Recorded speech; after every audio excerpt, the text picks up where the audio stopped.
We begin 13 News at 4 with breaking news out of Westfield. A lockdown was just lifted at Westfield High School following a potential threat.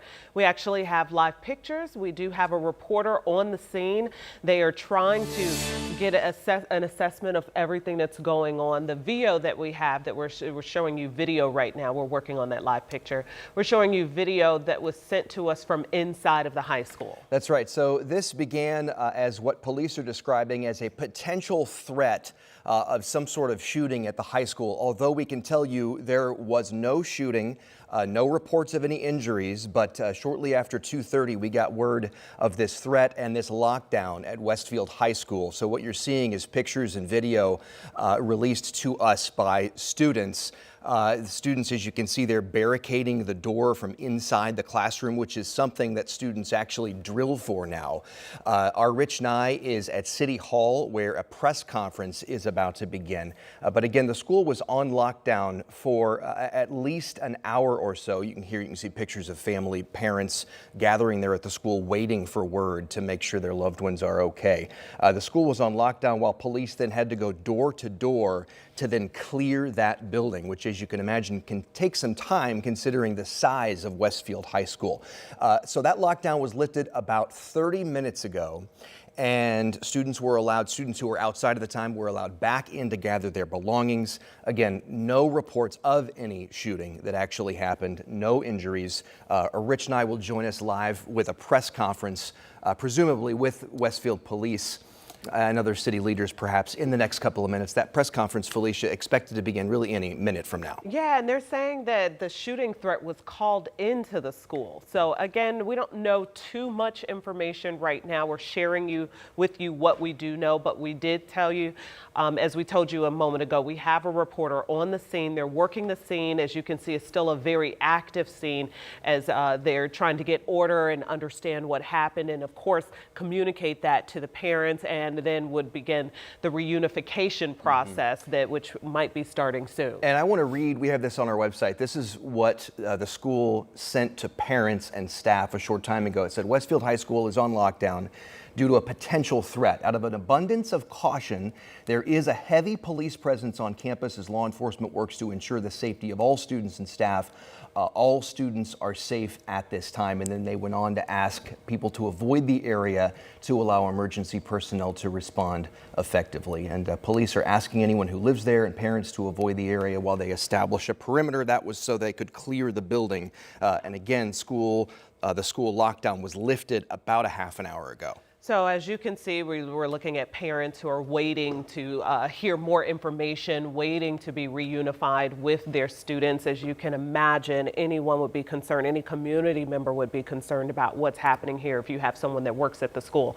So we will continue to monitor this. We'll continue to keep in contact with Rich Nye, who will join us in just a little bit. Also, you can always follow us on our website at WTHR.com. Certainly the call or the text that no parent ever wants to get. Ever.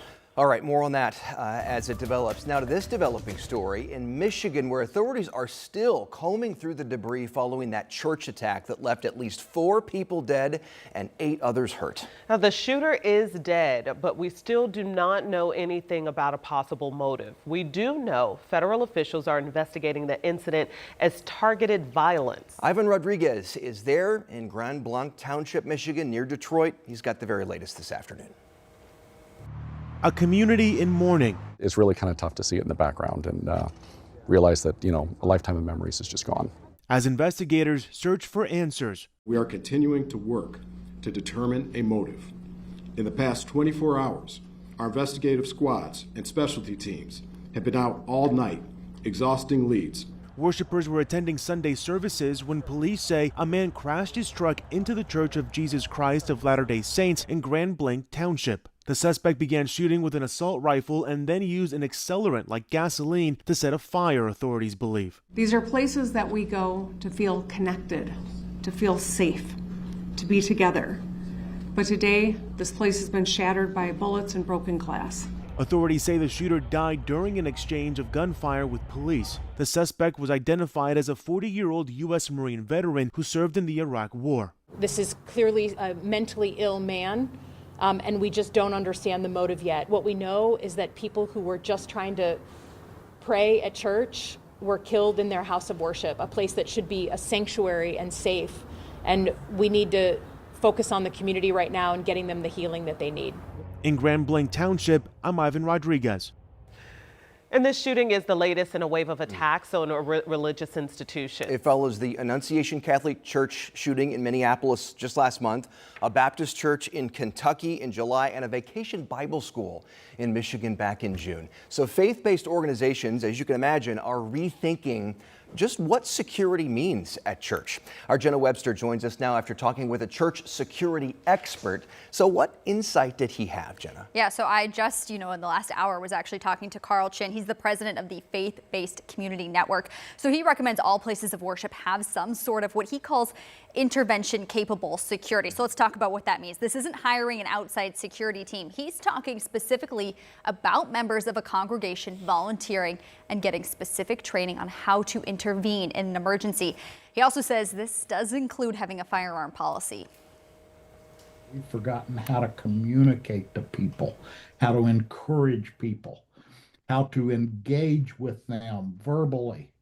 And we've got to get to a point where we can use our words in such a way to do something other than argue about politics. We've got to be able to de-escalate situations.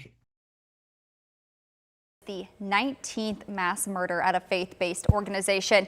Now, the Concerned Clergy of Indianapolis and Baptist Ministers Alliance are reacting to the news in Michigan, saying, quote, when violence is brought into these sacred walls, it strikes at the heart of our shared humanity and the very foundation of religious freedom. They are calling on congregations to reevaluate their security and safety measures, saying violence at places of worship is no longer an if, but a when. Yeah, it's an important conversation. It is just so frustrating at a school, let alone a church, that anything like this, that this is what it has come to. Right, and anywhere. Conversations we have to have. But certainly at a place that's a literal sanctuary, right? Where this is supposed to be a safe place, a welcoming place. Yeah. All right, Jenna, thank you. Other news now, the state is moving forward with its next scheduled execution. Today, Governor Mike Braun announced he will allow Roy Lee Ward to be put to death next week. Just last week, you may remember the parole board unanimously rejected Ward's clemency bid. He's been on death row since he was convicted of raping and killing 15-year-old Stacy Payne back in 2001 down in southern Indiana in Spencer County. His execution is set for next Friday, October 10th. And a 30-year-old man is dead after a shooting in Cumberland Sunday night. Police say the suspected shooter, a woman, claims it was self-defense. It happened on Dunshire Drive around 7 last night. Police say they were called for some sort of disturbance between a man and a woman. When they got there to the scene, officers found Malik Robinson shot. They initially detained the woman but released her when she claimed self-defense. She tells police Robinson was making sexual advances at her and that she tried to get away, but he followed her and sexually assaulted her. Police say the woman had injuries from the assault and was treated at the hospital. And we're following breaking traffic news right now as we're hearing there's an incident happening near Castleton, which usually is a lot of traffic in that area at this time of day. But now we're looking at smoke. Yeah, very busy area and only made worse, of course, by this situation here. This is 69 southbound between 96th and 82nd Street, again, near Castleton. We're waiting for more details on what exactly this is. Obviously, you can see from the smoke, and I just saw some flames coming up there on the side. Oh, geez. Lanes clearly restrict. Oh, yeah, you can see a car looks like almost fully engulfed there. So at least 1 or 2 lanes restricted. I wouldn't be surprised if more lanes are restricted here shortly as more emergency vehicles arrived. Again, this is 69 southbound, a live picture between 96th Street and 82nd near Castleton. Wow, yeah, some big flames there. And we're only seeing, it looks like 1 police car and someone walking around. This just happened here within the last 10 minutes. So I want to get in touch with our desk here. Okay. And we'll have an update on that throughout the hour. Thank you, Sean. You got it? You got it? All right, let's talk weather. It is a hot one, another one, Hot Monday. That's right. As we move toward October, we're just getting hotter. This is a little more like late July, August versus late September, October, and we had to dig through the record books. And I'm going to give you some stats here on just how rare this air is. I love when you dust off the old books, Sean. We try. I got to keep myself busy here. Let me show you the view from across central Indiana at this hour. Yeah, temperatures near 90 degrees. Officially so far in Indy today, 89. We'll be monitoring that. You can see Carmel's at 89, Bainbridge. A little bit of cloud cover, not a whole lot.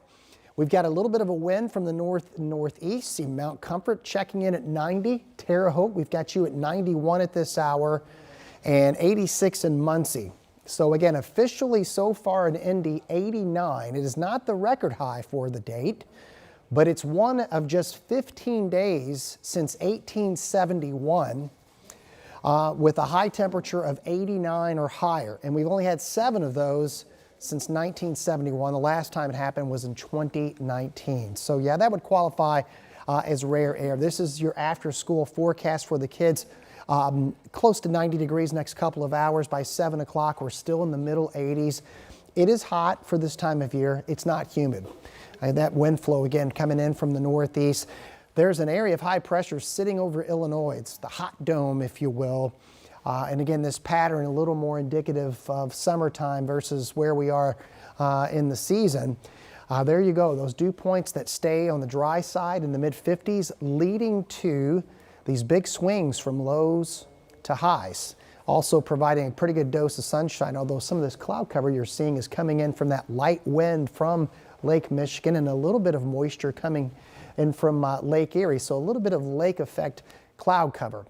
We'll see. We'll get close to 94 today, a little bit cooler tomorrow, but still way above average. We'll let you know when this pattern may break coming up in the 7-day forecast.